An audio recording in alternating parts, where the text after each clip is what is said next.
விண்வெளியில 2 செயற்கைக்கோள விண்கலங்கள இணைக்க போறாங்க. Soviet union, Russia, America, China இந்த 3 நாடுகள் தான் செஞ்சு பார்த்திருக்காங்க. 4வதா நம்ம செய்றோம். விண்வெளியில நான் வேகமா போனேன்னா முன்னாடி போயிட மாட்டேன். மேல போயிடுவேன். என்னுடைய உயரம் அதிகமாயிடும். அந்த இணைப்பான இந்தியா சுயமா தயாரிச்சிருக்காங்க. இப்போ இருக்கக்கூடிய அந்த சர்வதேச விண்கூடியில மூடிட போறாங்க. இந்திய விண்வெளி ஆராய்ச்சி மையத்தினுடைய சாதனைகள் ஒவ்வொரு ஆண்டும் பெருகேற்றி வருகிறது. அந்த வகையில் PSLV C60 வருகின்ற 30ஆம் தேதி இரவு 9:58 விண்ணில் ஏவப்பட இருக்கிறது.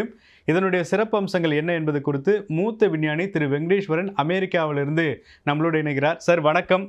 ஒரு பெரிய எதிர்பார்ப்போடு தற்போது PSLV C60 விண்ணில் ஏவப்பட இருக்கிறது. இதனுடைய ஸ்பெசிஃபிகேஷன் என்ன சார்? உலகம் முழுவதும் உற்று நோக்கக்கூடிய காரணம் என்ன சார்? முக்கியமான காரணம் என்னன்னா, இதுல ஒரு மிக முக்கியமான பரிசோதனையை இஸ்ரோ செய்ய போறாங்க. என்ன அப்படின்னு சொன்னா, விண்வெளியில 2 செயற்கைக்கோள விண்கலங்களை இணைக்க போறாங்க. இந்த இணைக்க போறாங்கன்னா என்ன அப்படின்னு நான் உங்களுக்கு எக்ஸ்பிளைன் பண்றேன். இதுதான் ஸ்பேஸ் டாக்கிங் அப்படின்னு சொல்லி ஆங்கிலத்துல சொல்றாங்க. இப்ப நம்ம ட்ரெயின் எடுத்துக்கிட்டா, பல ட்ரெயின்ல நீங்க ஒரு கோச்ல இருந்து இன்னொரு கோச்சுக்கு நடந்து போலாம் இல்லையா? ஒரு கோச்சோட இறுதியில ஒரு கதவு இருக்கும். அந்த கதவுல இன்னொரு கோச்சினுடைய கதவுக்கு நடுவுல ஒரு பலகை மாதிரி இருக்கும். அது மேல அப்படியே நம்ம நடந்து போலாம். அதுல நம்ம கீழே விழுந்துடாம இருக்க சுத்தி ஒரு மறைப்பு வச்சிருப்பாங்க இல்லையா? இப்படிதான் இருக்கும். நம்ம ஒரு கோச்சில இன்னொரு கோச்சு நடந்து போலாம். இப்போ நம்ம ஒரு விண்கலத்துல விண்வெளிக்கு போயிட்டோம். அப்படியே திரும்பி வந்துட்டோம்னா அது வேற விஷயம். பட் ஆனா சுனிதா வில்லியம்ஸ் மாதிரி அந்த விண்கலத்திலிருந்து நம்ம சர்வதேச விண்கூடிலுக்குள்ள போனோம்னு வச்சுக்கோங்க. அப்ப என்ன பண்ணுறது? அப்போ நம்முடைய விண்கலம் சர்வதேச விண்கலத்துல போய் இணையணும். இணைஞ்சு எப்படி 2 ரயில் கோச்சுக்கு நடுவுல ஒரு பாதை ஏற்பட்டுச்சோ, அதே மாதிரி நம்முடைய விண்கலத்திலிருந்து அந்த சர்வதேச விண்கூடிலுக்கு ஒரு பாதை ஏற்படணும். அப்படிப்பட்ட ஒரு தொழில்நுட்பம் தான் ஸ்பேஸ் டாக்கிங்.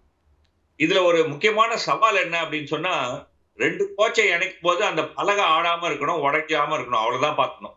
ஆனா ஸ்பேஸ்ல நம்ம பண்ணும்போது நம்ம விண்கலத்தில இருந்து காத்து வெளில போயிடக்கூடாது. இன்டர்நேஷனல் ஸ்பேஸ் ஸ்டேஷன்ல அதுல இருந்து காத்து வெளில போயிடக்கூடாது. அப்ப அந்த இணைப்பு காத்து வெளியில போக முடியாத அளவுக்கு சீல்டா இருக்கணும். அதுதான் முக்கியமான விஷயம். அதாவது இப்போ நம்ம ரொம்ப கரெக்டா இணையணும். இப்போ நிறைய விஷயங்கள் ஒரு மில்லிமீட்டர் வித்தியாசம் கூட இல்லாம 2 ஒன்னோட ஒண்ணு கரெக்டா பொருந்தி இணையணும். இதுதான் ஒரு முக்கியமான ஒரு சவால். இது பேர் தான் ஸ்பேஸ் டாக்கிங். இது வரைக்கும் ரஷ்யா, அதாவது முன்னாடி இருக்கக்கூடிய Soviet union, Russia, America, China இந்த 3 நாடுகள் தான் செஞ்சு பார்த்திருக்காங்க. 4வதா நம்ம செய்றோம். அதனால இது ரொம்ப முக்கியத்துவம் வாய்ந்த ஒரு பரிசோதனை. இந்த ராக்கெட் மூலமா 2 அந்த விண்கலங்கள் விண்ல இணையக்கூடிய ஏவ போறாங்க. ஒரு 10 நாளுக்கு அப்புறம் தான் அது இணையும். ஒரு 10 டேஸ்க்கு அப்புறம் தான் அது இணையக்கூடிய பணிகள் நடக்கும். இப்போ நம்ம ஒரே நேரத்தில் ஒரே லான்ச்சை தான் நம்ம பண்ண போகிறோம். 2 சேட்டலைட்டுமே உள்ளே தான் இருக்க போகுது. அது பிரிஞ்சு மீண்டும் இணையிறது எவ்வளவு சவால் மிகுந்தது சார்? இப்போ நம்ம 4வது நாடாக இந்தியா இருக்கும் பொழுது இது எதிர்கொள்ளக்கூடிய சவால்கள் என்ன சார்? இப்போ நம்ம சைக்கிள்ல ஒரு 2 பேரை ஏற்றிட்டு போறோம்னு வச்சுப்போம். முன்னாடி ஒருத்தர் ஏற்றிட்டு இருக்கோம், பின்னாடி ஒருத்தர் ஏற்றிருக்கோம், சைக்கிளில் போயிட்டே இருக்கிறோம். ஒருத்தரை இறக்கி விட்டுறோம். அப்புறம் கொஞ்ச தூரம் தள்ளி போன அப்புறம் 2வது ஆளை இறக்கி விடுறோம். ஓடிட்டே இருக்கும்போது தானே கீழே இறங்குவாங்க சைக்கிள்ல இருந்து இறங்கும்போது. அதே மாதிரி தான் இந்த ராக்கெட் போயிட்டே இருக்கும்போது முதல்ல ஒரு செயற்கைக்கோளை வெளில விட்டுரும். அப்புறம் கொஞ்ச நேரத்திலே சில நொடிகள்லயே 2வது செயற்கைக்கோளை விட்டுரும். 2த்துக்கும் இடையில கொஞ்சம் கேப் இருக்கிறதுனால இந்த 10 நாள்ல அந்த கேப் 50 கிலோமீட்டரா ஆயிடும். அப்போ 50 கிலோமீட்டர் தொலைவில் இருக்கக்கூடிய 2 விண்கலங்கள் விண்வெளியில ஒன்னோட ஒண்ணு பக்கத்துல சேரணும். இது என்ன பெரிய கஷ்டம் நம்ம நினைக்கலாம். இப்ப நம்ம ஒரு ஹைவேல போயிட்டு இருக்கிறோம். முன்னாடி பாக்குறோம், நம்ம ஃப்ரெண்ட் போயிட்டு இருக்காரு. நம்ம ஆக்சிலரேட்டர் அழுத்தி வேகமா போய் அந்த ஃப்ரெண்ட் பக்கத்துல போயிடலாம். பிரச்சனை இல்லை, ஹைவே ஃப்ரீயா இருந்தா. விண்வெளியில அப்படி இல்லை. நான் பின்னாடி போயிட்டு இருக்கிறேன், இங்க முன்னாடி இருக்கு. வேகமா நான் போக ஆரம்பிச்சேன்னா விண்வெளியில என்னுடைய உயரம் அதிகமாயிடும். புரியுது இல்லையா? சோ விண்வெளியில நான் வேகமா போனேன்னா முன்னாடி போயிட மாட்டேன், மேல போயிடுவேன். என்னுடைய உயரம் அதிகமாயிடும். அப்ப என்ன பண்ணணும்னா மெதுவா பண்ணணும். டான்ஸ் ஆடுற மாதிரி தான். நான் வேகத்தை அதிகப்படுத்தி 2த்துக்கு இடையில இடைவெளியை கொஞ்சம் குறைக்கணும். ஆனா மேல இருப்பேன், கீழே இருப்பேன். அப்ப இது வேகத்தை அதிகப்படுத்தி இது மேல வரும். திரும்பி நான் வேகத்தை அதிகப்படுத்தி இடைவெளியை குறைக்கணும். இது இந்த மாதிரி படிப்படியா ஒரு டான்ஸ் ஆடுற மாதிரியான ஒரு விஷயத்துல படணும். 7 முறை இந்த மாதிரி இடைவெளியை குறைச்சு குறைச்சு குறைச்சு குறைச்சு தான் இறுதியில இணையக்கூடிய நிகழ்வு நடக்கும். 10 நாள் இது எடுக்கும். சார் இப்போ கிட்டத்தட்ட இந்த திட்டத்தை இமேஜினேஷன் பண்ணும்பொழுதே ஒரு பெரிய அபூர்வமான விஷயமா இருக்கு. இதனுடைய ஸ்பீடு எப்படி இருக்கும் சார்? இப்போ நம்ம போய் நிலை நிறுத்திடுறோம், கிட்டத்தட்ட ஒரு 400 கிலோமீட்டரில் புவிவட்ட பாதையில் நிலை நிறுத்தப்பட்ட பிறகு இதனுடைய ஸ்பீடு, அதாவது வான்வெளியில் எவ்வளோ வேகமாக இயங்கிட்டு இருக்கும், அது ரெண்டும் கனெக்ட் ஆகிறதுக்கு ஒரு நொடியில 7500 மீட்டர் வேகத்துல அது போயிட்டு இருக்கும். ஒரு நொடியில 7500 மீட்டர். ஸோ அந்த ஸ்பீடை வந்து கண்ட்ரோல் பண்ணி அதை எவ்வளோ கிலோமீட்டர் நெருக்கத்தில் வரும், அது எவ்வளோ சவால் அதில் இருக்கு சார்? முதல்ல வந்து 50 கிலோமீட்டர் வித்தியாசத்துல இருக்கும். ஓகே. முதல் இதுல வந்து 20 கிலோமீட்டரா குறைப்பாங்க. அதுக்கப்புறம் 5 கிலோமீட்டரா குறைப்பாங்க. அதுக்கப்புறம் வந்து சுமார் ஒரு 3 மீட்டரா குறைப்பாங்க. அதுக்கப்புறம் வந்து 1 மீட்டரா குறைப்பாங்க. அதுக்கப்புறம் சில சென்டிமீட்டரா குறைப்பாங்க. அப்படிதான் செய்ய முடியும். சார் இப்போ நம்ம ஏற்கனவே வந்து 3 நாடுகள் இதில் ஒரு பயிற்சி எடுத்திருக்கிறாங்க. இந்தியாவுக்கான இந்த பயிற்சி அப்படிங்கிறது எவ்வளவு புதுமையானது, இதில் வேறு என்ன விஷயங்கள் இந்தியா முன்னெடுத்திருக்காங்க? இதுல வந்து இந்த இணையற அந்த தொழில்நுட்பம் இருக்கு இல்லையா, அந்த அந்த இணைப்பான் இருக்கு இல்லையா, அந்த இணைப்பானை வந்து இந்தியா சுயமா தயாரிச்சிருக்காங்க ஒரு மேம்பட்ட முறையில. மற்ற நாடுகள்லாம் பாத்தீங்கன்னா நிறைய மூவிங் பார்ட்ஸ், நிறைய மோட்டர். அப்போ அப்படின்னா என்ன அர்த்தம்னா ஃபெயில்யூர் ஆகிறதுக்கான வாய்ப்பு வந்து அதிகம். சிலதெல்லாம் வந்து சின்ன வெடிபொருளை வச்சு இயங்கக்கூடியது அப்படின்னு சொன்னா மறுபயன்பாடு கிடையாது. ஆனா இஸ்ரோ தயாரிச்சிருக்கக்கூடிய இந்த தொழில்நுட்பத்துல வந்து கன்சியூமபிளே கிடையாது. அதாவது நீங்க மறுபடி தயாரிக்கலாம், பயன்படுத்தலாம். ரெண்டாவது வந்து இதுல வந்து ஒரே மோட்டர் தான். அப்போ வந்து ஃபெயில்யூர் கம்மி.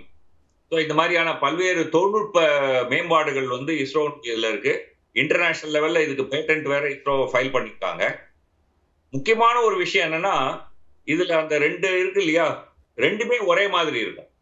ஸோ அப்படின்னு சொன்னாக்கா இது இணையலாம் அல்லது அது இணையலாம், இப்படி இருந்தாலும் பண்ணலாம். ஆனா இன்னைக்கு வந்து பல விஷயங்கள் எப்படின்னு சொன்னாக்கா, இப்போ நம்ம பிளக் பாயிண்ட் இருக்கு இல்லையா, பிளக் பாயிண்ட்ல வந்து ஒண்ணுல ஹோல் இருக்கு, இன்னொன்றுல குச்சி மாதிரி இருக்குல்ல, இதுதானே அதுல போக முடியும். 2ம் ஒரே மாதிரி இல்லை இல்லையா. ஆனா அதனால வந்து என்னன்னா, நாங்க பிளக் பாயிண்ட் மாதிரி நீங்க போனீங்கன்னா அதுக்கானதுல மட்டும்தான் நீங்க இணைய முடியும். ஆனா இது வந்து எல்லாத்துலயும் இணைய மாதிரியான விஷயம். ஸோ இது வந்து ஒரு புதிய ஒரு ட்ரெண்டை வந்து இந்தியா வந்து உருவாக்கியிருக்கு, புதிய ஒரு தொழில்நுட்பத்தை உருவாக்கியிருக்கு. அதையும் இதுல பரிசோதனை பண்ண போறாங்க. இதுதான் இதுல வந்து ஒரு முக்கியமான ஒரு விஷயம். சார் இப்போ குறிப்பாக நீங்கள் அமெரிக்காவில் இப்போ இருக்கிறீங்க, குறிப்பாக சுனிதா வில்லியம்ஸ் அவங்க பற்றின அப்டேட்ஸும் நீங்கள் பார்த்துக்கிட்டு இருப்பீங்க.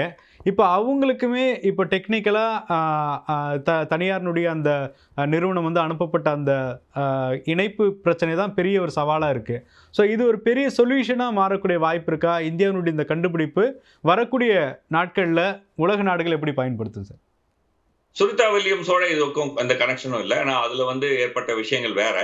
அந்த தனியார் நிறுவனத்தினுடைய ராக்கெட்ல இருக்கக்கூடிய சில குறைபாடுகள், அது வேற விஷயம். இப்ப என்னன்னு சொன்னாக்கா, இப்போ இருக்கக்கூடிய அந்த சர்வதேச விண்கூடியில வந்து மூடிட போறாங்க. அதனுடைய காலம் வந்து முடிஞ்சிச்சு, காலாவதி ஆயிடுச்சு. புதிய சர்வதேச விண்கூடியில் வரும்போது அதுல வந்து இந்த போர்ட், அதாவது வந்து நம்ம போய் சேர்ற, இப்போ வந்து துறைமுகம் சொன்னாக்கா அதுல வந்து கப்பல் வந்து நிறுத்தத்துக்கான இடம் இருக்கு இல்லையா, நிறுத்து இடம் இருக்கும் இல்லையா, அது மாதிரி நீங்க வந்து ஒரு இன்டர்நேஷனல் ஸ்பேஸ் ஸ்டேஷன்ல பல நிறுத்து இடங்கள் வேண்டியிருக்கும், பல விண்கலங்கள் வந்து சேர்ற மாதிரி. அதை வந்து எல்லாருக்கும் பொதுவானதா செய்யணும், எளிமையானதா செய்யணும் அப்படின்னு ஒரு கருத்து இருக்கு. ஸோ அதுல வந்து இஸ்ரோனுடைய இந்த இது வந்து அதுல பங்களிப்பு செய்வதற்கு வாய்ப்பு இருக்கு. அப்கோர்ஸ் எதிர்காலத்துல தொழில்நுட்பங்கள் எப்படி போகுதுன்னு வச்சு இருக்கு, பட் ஆனால் இதுக்கு வாய்ப்பு இருக்கு. அதுதான் இதுல கூடிய விஷயம். சார் இப்போ இந்த புதிய ஸ்பேஸ் ஸ்டேஷன் வந்து எப்பொழுது உருவாகக்கூடிய சூழல் இருக்குது? இதற்கான காலம் இப்போ இயங்கி கொண்டு இருக்கக்கூடிய இந்த ஸ்பேஸ் ஸ்டேஷன் இன்னும் எத்தனை ஆண்டுகள் பயன்பாட்டில் இருக்கும்? நம்ம இன்னும் 1-2 ஆண்டுகளுக்கு அப்புறம் இந்த இன்டர்நேஷனல் ஸ்பேஸ் ஸ்டேஷனை வந்து மூடிட போறோம்னு சொல்றாங்க. புதுசா உருவாக்குறத பத்தி பேச்சுவார்த்தை நடக்குது. ஏன்னா அதுல வந்து ரஷ்யாவும் ஒரு பங்கு இருக்கு. பட் இன்னைக்கு உலக நிலைமையில வந்து அமெரிக்கா ரஷ்யாவை இணைச்சு செய்யணுமா வேண்டாமா போன்ற பல கருத்துக்கள்லாம் இருக்கிறதுனால அது இன்னும் அடுத்து என்ன என்பது வந்து ஒன்று தெளிவில்லாம நிலைமை தான் இருக்கு. இன்னும் ஓரிரு ஆண்டுகள் அப்போ அங்கே இருக்கக்கூடிய அனைத்து குறிப்பாக விண்வெளி வீரர்களும் இப்போ வெளியேற்றப்படக்கூடிய தேவை இருக்கும். எல்லாரும் வெளியேற்றி பூமிக்கு கொண்டு வந்துருவாங்க. அதுக்கப்புறம் அது வந்து பார்ட்டா கழட்டி அதை எரிச்சிடுவாங்க. Okay sir. இப்போ நம்மளுடைய மிக முக்கியமான ஒரு திட்டம் சந்திரயான் 4 இருக்கு, ககன்யான் திட்டம் இருக்கு. இது எல்லாத்துக்குமான ஒரு சக்தியாக வந்து இந்த PSLVயினுடைய C60 அமைன்னு எதிர்பார்க்கலாமா சார்? நிச்சயமா. ஏன்னா நீங்க கேட்ட கேள்வி ஒரு ரொம்ப முக்கியமான ஒரு கேள்வி. இப்போ நம்ம வந்து விண்வெளியில ஒரு விண்ணில் வீர ஆரம்பிச்சிட்டோம். எப்படி அந்த சுனிதா வில்லியம்ஸ் போன அந்த விண்கலம் வந்து செயலிழந்து போச்சோ, அது மாதிரி செயலிழந்து போச்சுன்னா, நம்ம வந்து காப்பாத்துறதுக்காக ஒரு விண்கலம் அனுப்பணும் இல்லையா? எஸ். அப்ப அந்த விண்கலம் இதுல போய் சேரணும். சேர்ந்து அதுலேருந்து ஆள வந்து இதுல எடுத்துட்டு அதுல திரும்பி வரணும். அப்ப அந்த இணைப்பான் தேவை. அதுக்கு இந்த தொழில்நுட்பம் தேவை. அது மட்டும் இல்ல. எதிர்காலத்துல நம்ம வந்து விண்வெளியில வந்து ஒரு விண்வெளி குடில அமைக்க போறோம்னு வச்சுக்கோங்க. இஸ்ரோவே வந்து நாங்களே வந்து ஒரு ஸ்பேஸ் ஸ்டேஷன் அமைக்க போறோம்னு சொல்றாங்க இல்லையா? அப்படி அமைக்கிறதுனா என்ன அர்த்தம்? காலியா இங்கேருந்து ஒரு விண்கலத்த அனுப்புவாங்க. அது விண்வெளியில இருக்கும். 2வது இன்னொன்னு காலியா ஒரு விண்கலத்த அனுப்புவாங்க. அத இதோட இணைச்சிருவாங்க. So space அதிகமாயிடும். எப்படி 2 ரயில்வே கோச்ச சேர்த்தீங்கன்னா ட்ரெயின் பெருசாகுதோ, அது மாரி. அது மாரி தான் விண்வெளி குடிலேயே வந்து ஏற்படுத்துவாங்க. அதனால இந்த தொழில்நுட்பம் என்பது இஸ்ரோவினுடைய அடுத்த கட்ட பணிகள். அதாவது நிலவுக்கு போக வேண்டிய பணி, செவ்வாய்க்கு போக வேண்டிய பணி, விண்வெளி குடில் ஏற்படுத்துவது, மனிதர்களை ஏற்றுப்பதற்கு இது வந்து ஒரு முக்கியமான ஒரு தொழில்நுட்பம். அதனால தான் இப்ப அத செய்றாங்க. இப்போ இந்த ககன்யான் திட்டத்துல வந்து நம்ம ஒரு முக்கியமான ஒரு முன்னெடுப்புல இருக்கிறோம். இன்னும் விரைவில இந்த ரோபோட்டிக் மூலியமா விண்ணில செலுத்தப்பட இருக்கிறோம். அப்பொழுதும் இந்த தொழில்நுட்பத்தோட தான் அது பயணிக்குமா? இல்லாட்டி அது ஃபியூச்சர்ல தான் தேவைப்படுமா சார்? இந்த தொழில்நுட்பம்? இந்த டாக்கிங் அதுல நிச்சயமா இருக்கும். ம். அந்த டாக்கிங் போர்ட் வந்து நம்ம இப்போ புதுசா தயாரிக்கிற டாக்கிங் போர்ட்டா இருக்குமா? அல்லது வந்து ஏற்கனவே அமெரிக்கா, ரஷ்யா வச்சிருக்கக்கூடிய டாக்கிங் போர்ட்ட நம்ம வந்து பயன்படுத்துவோமா தற்காலிகமா என்பது வந்து இந்த பரிசோதனையில நமக்கு கிடைக்கக்கூடிய ரிசல்ட்லேருந்து வரும். Okay, okay. இது ஒரு பெரிய எதிர்பார்ப்போட இருக்கக்கூடிய சூழல்ல, இதுல வெற்றிக்கான இப்ப நம்ம சந்திரயான் திட்டம் 2ல வந்து பல சவால்கள் இருந்துச்சு. அந்த மாரியான ஒரு விஷயமா? அல்லது இது ஒரு எளிதான வெற்றியாவும் எடுத்துக்கொள்ளலாமா சார்? இல்ல, இல்ல. இது ரொம்ப கடுமையான ஒரு வேல. நீங்க ம். வந்து சர்க்கஸ்ல பார்த்திருக்கலாம். அந்த அக்ரோபாட் வந்து ஒரு கம்பியில வந்து ஆடிட்டே இருப்பாங்க. திடீர்னு அந்த கம்பிய விட்டு குதிப்பாங்க. எதிர்க்க கம்பியிலேருந்து ஒருவர் கையில புடிச்சுட்டு போவாங்க இல்லையா? அது மாதிரியான ஒரு விஷயம். தப்பினா கரணம். அந்த மாரியான தல போயிடும் அப்படிங்கிற ஒரு மாரியான ஒரு விஷயம். கரெக்ட்டா வந்து மாட்டணும்னு சொன்னேன் இல்லையா? எஸ் அதனால சார். இது வந்து எளிதல்ல. அதனால தான் வந்து இந்த 2 சேட்டலைட்டுக்கான ஆயுள் காலம் வந்து 2 ஆண்டுகள். இந்த 10 நாள்ல வந்து சரியா நம்மளால செய்ய முடியலன்னா, திரும்பி செய்வோம். திரும்பி திரும்பி செய்யணும். திரும்பி திரும்பி செஞ்சு பார்க்கணும். முதல் தடவ சக்சஸ் ஆனாலுமே கூட, பல தடவ செஞ்சு பார்த்து நம்ம சக்சஸ் ஆவோம். ஃபுல்லா கரெக்ட்டா இருக்கு. நம்ம வந்து பார்க்கணும். ஸோ இத இப்ப இந்த வந்து நம்ம பூமியிலேருந்து கண்ட்ரோல் பண்ண முடியாது. அதிலேயே செயற்கை நுண்ணறிவு வச்சிருக்காங்க. ஓகே. அதையும் பரிசோதனை பண்ணுவோம். ஸோ இந்த 10 நாட்களுக்குள்ள நடக்காவிட்டாலும் கூட, அத வந்து மீண்டும் மீண்டும் 2 ஆண்டுகள்ல முயற்சி எடுக்கலாம். ஆனா நடந்தாலும் கூட 2 ஆண்டுகள்ல பல தடவ செஞ்சு பார்க்கலாம். தொடர்ந்து அத செய்ய முடியும். இப்ப இது இணைக்கிறதுனால இந்த டேட்டா பரிமாற்றங்கள், இப்போ நம்ம டெக்னிக்கலா இங்கேருந்து சிக்னல் அனுப்பி தான் நம்ம பல தகவல்கள வாங்குறோம். அங்கிருந்து அந்த டேட்டா பரிமாற்றங்கள் அது எவ்வளவு பெரிய விஷயமா இருக்கும் சார்? இப்ப நம்ம ரயில்வே இன்ஜின இணைக்கும்போதே கூட என்ன பண்ணுவோம்னா, ஒண்ணுத்துலேருந்து இன்னொன்னுக்கு வந்து ரயில்வே எலக்ட்ரிக்கல் கேபிள் இதெல்லாம் வந்து இணையும். அதே மாரி வந்து இந்த விண்கலத்திலயும் வந்து அந்த மாரி எலக்ட்ரிக்கல் தொழில்நுட்பம் போன்ற விஷயங்கள்லாம் வந்து இணைப்பாங்க. அதுவும் இணையணும். அதுக்கான விஷயமும் இருக்கு. அதையும் இதுல வந்து பரிசோதனை பண்ண மிக்க நன்றி சார். இஸ்ரோனுடைய ஒவ்வொரு ஆண்டும் பல விதமான அந்த வெற்றிகள வந்து குவித்து கொண்டு வரக்கூடிய நிலையில, இந்த முயற்சி அப்படிங்கிறது மிகப்பெரிய ஒரு வெற்றியை தரும் அப்படிங்கிற ஒரு நம்பிக்கையோடு உங்களோடு இருந்து விடைபெறுகிறேன் சார். மிக்க நன்றி சார். மிக்க நன்றி.